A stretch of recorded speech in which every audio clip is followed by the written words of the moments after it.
Good morning everyone. स्वागत छ तपाईहरुलाई मेरो एक्जाम्स फाइटर युट्युब च्यानलमा।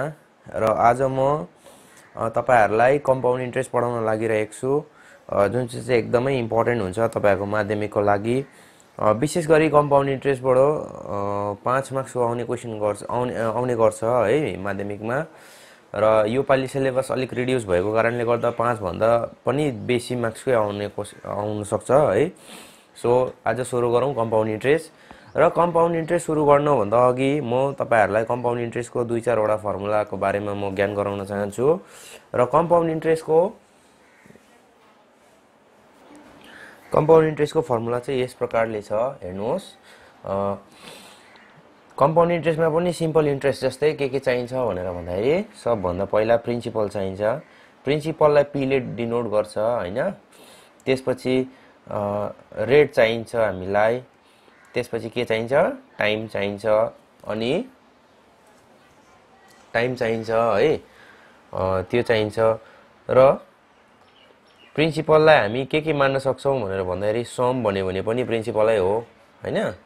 त्यसपछि लोन भन्यो भने पनि प्रिन्सिपलै हो। डिपोजिट या फिर बरो यो फिर यस्तो केही पनि आयो भने हामीले के सोच्छौं?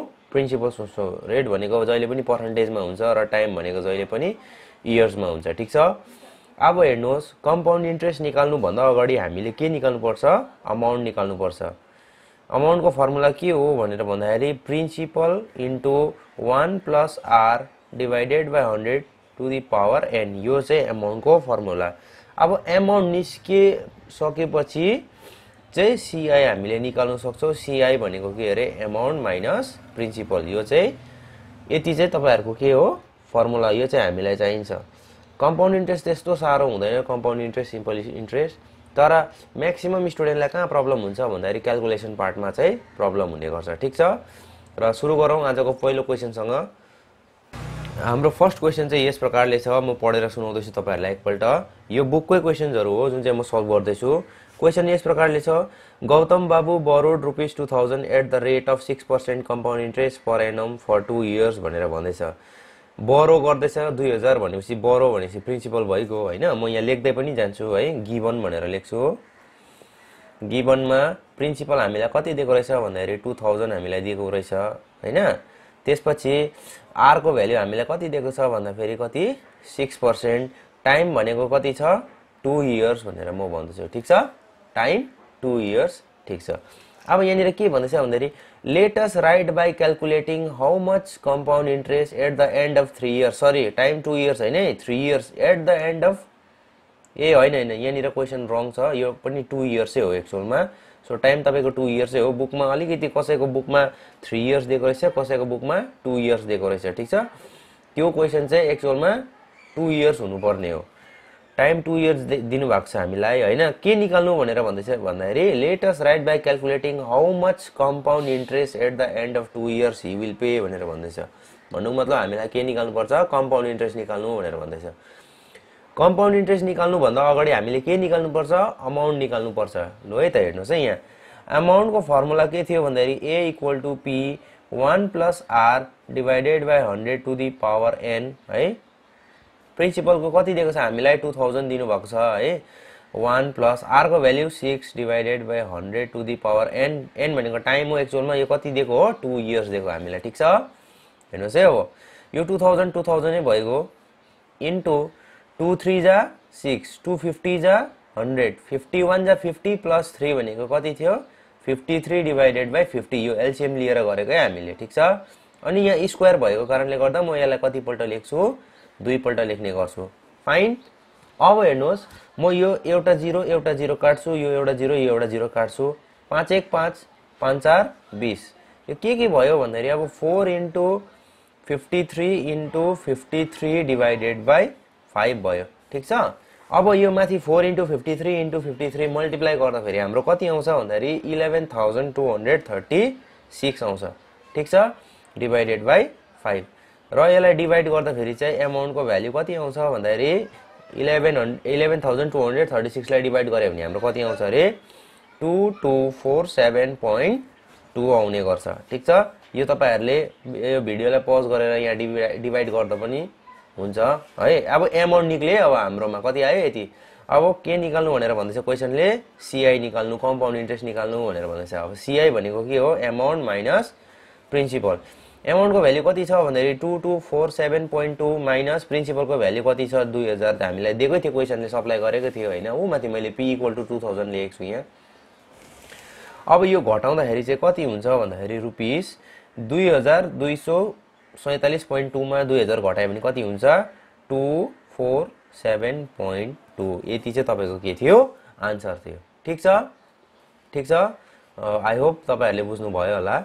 अब नेक्स्ट क्वेशन म गर्छु, यो पनि इम्पोर्टेन्ट सेलेक्टेड मैले क्वेशन निकालेको हो। र नेक्स्ट क्वेशन चाहिँ यो छ, रहम चाचा deposited some money in a cooperative bank at the rate of 9% compound interest and he received amount rupees यति after 2 years भनेर भन्नु भएको छ। ठीक छ, let us calculate how much money Rahman चाचा had deposited in a cooperative bank भनेर भन्दैछ। अब यहाँनिर केही पैसा चाहिँ ब्याङ्कमा डिपोजिट गर्नु भएको छ रहमान चाचाले भनेर भन्नु हुँदैछ। अब कति डिपोजिट गर्यो त्यो त हामीलाई थाहा छैन। सो पहिला हामी के गर्छौं भन्दाखेरि लेट रहमान चाचा deposited rupees X in the cooperative bank भनेर पहिला लेख्नुपर्छ फर्स्ट वर्डमा। ठीक छ, त्यसपश्चात हामीलाई के दिएको छ, आर को भ्यालु दिएको छ कति 9% है। अनि के भन्दैछ, he received amount rupees यति after 2 years भनेर भन्दैछ। भनेपछि तपाई एमाउन्ट भनेको लास्टमा टोटल कति पैसा रिसिभ गर्दैछ त्यो भन्नु खोजेको। ठीक छ, एमाउन्ट भनेको कति दिएको रहेछ हामीलाई 29,702.50। भनेपछि यो जुन चाहिँ हामीले प्रिन्सिपल एक्स मानेको थियो, अब यो भन्दा चाहिँ यो सानो नै आउनु पर्छ हैन। किन भन्दाखेरि प्रिन्सिपल चाहिँ जहिले पनि एमाउन्ट भन्दा सानो हुन्छ। टाइम हामीलाई कति इयर्स प्रोवाइड गरेको छ 2 इयर्स प्रोवाइड गर्नु भएको छ। ठीक छ, अब हेर्नुस् के निकाल्नु भनेर भन्दाखेरि प्रिन्सिपल निकाल्नु भनेर भन्दैछ। यो x को भ्यालु निकाल्नु भनेर भन्दैछ। फर्मुला हामीलाई थाहै छ, amount equals to p1 + r divided by 100 to the power n। यो त हाम्रो के थियो, फर्मुला थियो। अमाउन्ट भन्नुभयो, अमाउन्ट भनेको कति दिएको छ हामीलाई 29,702.50 इक्वल्स टु p को भ्यालु त x भइगयो हैन। हामीले x मानेको थियौं यहाँ माथि हेर्नुस्। 1 + r को value 9 divided by 100 to the power n को भ्यालु कति इयर्स अरे 2 इयर्स। अब म यो पोइन्ट हटाउने कोसिस गर्छु। सबभन्दा पहिला त यो 29,702.50 लेख्छु डिवाइडेड बाइ यहाँनिर के लेख्छु म 100, किन भन्दाखेरि पोइन्टको बादमा दुईटा नम्बर छ, 100 ले डिवाइड गर्नुपर्छ। ठीक छ, इक्वल्स टु x इन्टु 100 1 जा 100 + 9 भनेको 109 divided by 100 into 109 divided by 100 भयो। अब हामीलाई के को भ्यालु निकाल्नु पर्छ भनेर भन्दाखेरि हामीले के को भ्यालु निकाल्नु पर्छ, x को भ्यालु निकाल्नु पर्छ। सो यसलाई म के गर्छु भन्दाखेरि 29,702.50 इन्टु यो दुईटा 100 लाई म यहाँनिर ल्याउँछु डिवाइडेड बाइ यहाँनिर अलरेडी एउटा 100 थियो इन्टु यो 109 लाई म यता झार्छु इन्टु 109 इक्वल टु यतापट्टि म खाली के राख्छु, x मात्रै राख्छु। हेर्नुस् है, यहाँनिर म x को भ्यालु निकाल्दैछु है म। ठीक छ, यो एउटा 100 र यो एउटा 100 त मैले काटिदिहाले। ठीक छ, अब 109 कति जा चाहिँ यति हुन्छ। ठीक छ, सो 109 जा 100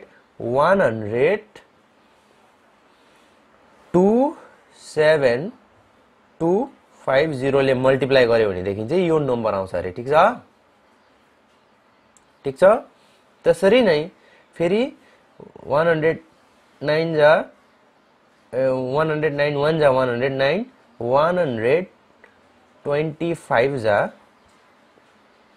250 जा 27250 हुन्छ अरे। ठीक छ, तपाईहरुले मल्टिप्लाई गर्नुहोस् है यो रफमा। ठीक छ, अब हेर्नुहोस् यो के रह्यो अब भन्दाखेरि 250 इन्टु 100 मात्रै बाँच्यो इक्वल टु x।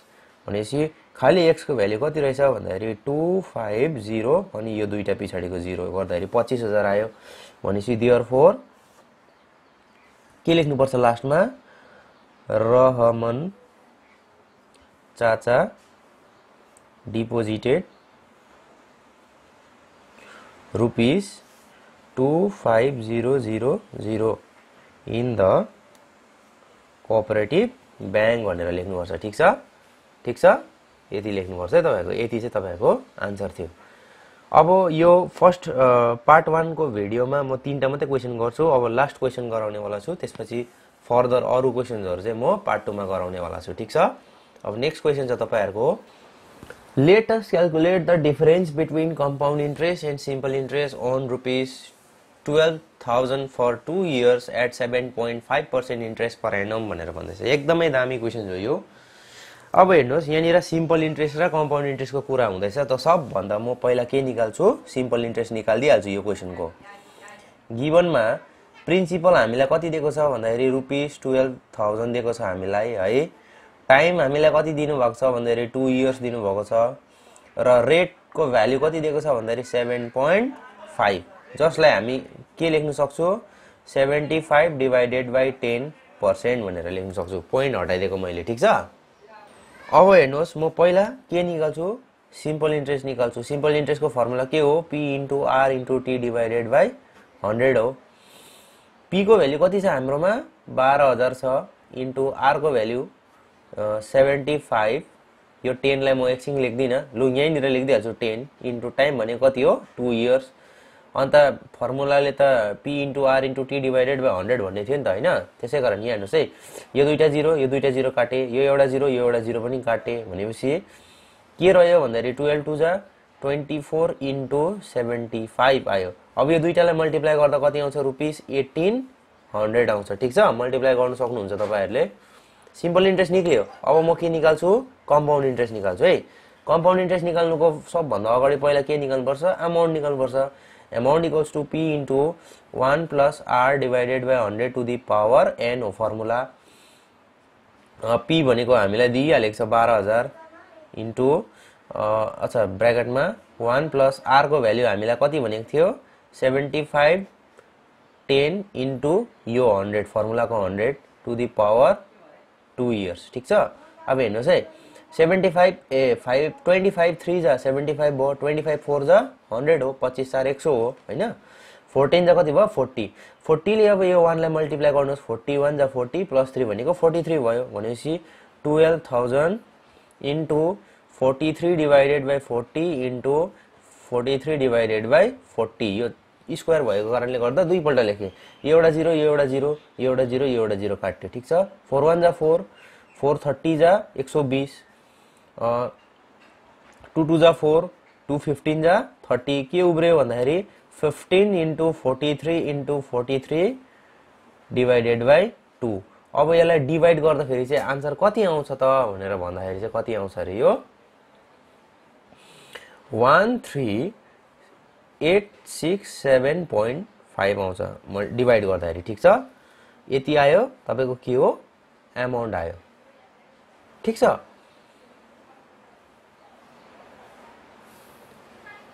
अब के निकाल्नु पर्छ कम्पाउन्ड इन्ट्रेस्ट निकाल्नु पर्छ CI भनेको के हो अमाउन्ट माइनस प्रिन्सिपल अमाउन्ट भनेको कति आयो 13867.5 माइनस प्रिन्सिपल भनेको कति हो 12000 इक्वल टु घटाउँदाखेरि कति हुन्छ अब भन्नुस् त लु अब घटाउँदाखेरि रुपीस 1867.5 आउँछ ठीक छ घटाउँदाखेरि यति आउँछ हेर्नुस् है अब यो आको थियो सिम्पल इन्ट्रेस्ट यो आको थियो हाम्रो के हो कम्पाउन्ड इन्ट्रेस्ट क्वेशनले अब के भन्दैछ भन्दाखेरि calculate the difference between the compound interest and simple interest भनेर भन्दैछ भनेपछि लास्ट लाइनमा के लेख्नु छ therefore the difference between compound interest and simple interest equals to compound interest को भ्यालु कति आको छ 1867.5 माइनस सिम्पल इन्ट्रेस्ट को 1800 आको छ भनेपछि यो दुईटालाई घटाउँदाखेरि कति आउँछ भन्दाखेरि रुपीस 1800 मा 1800 घटाइदियो कति आयो 67.5 यो चाहिँ तपाईको के भयो आन्सर भयो ठीक छ आई होप तपाईहरुले बुझ्नु भयो होला एकदमै ध्यान दिएर गर्नुहोस् अब यो समयलाई राम्रोसँगले युटिलाइज गर्नुहोस् र तपाईहरुको भविष्यमा रिजल्ट राम्रो भएर आओस् भन्ने हामी त्यही नै सोच्छौँ। र यो पहिलो पार्ट 1 भिडियोको क्वेसन्सहरू यति मात्रै थियो। अब नेक्स्ट पार्ट 2 मा चाहिँ म फर्दर 4-5 वटा अझै क्वेसन्सहरू म गराउने होला छु। त्यसपछि चाहिँ म माध्यमिकको क्वेसन सल्भ गर्नेछु। ठिक छ, तपाईहरुको लागि धन्यवाद।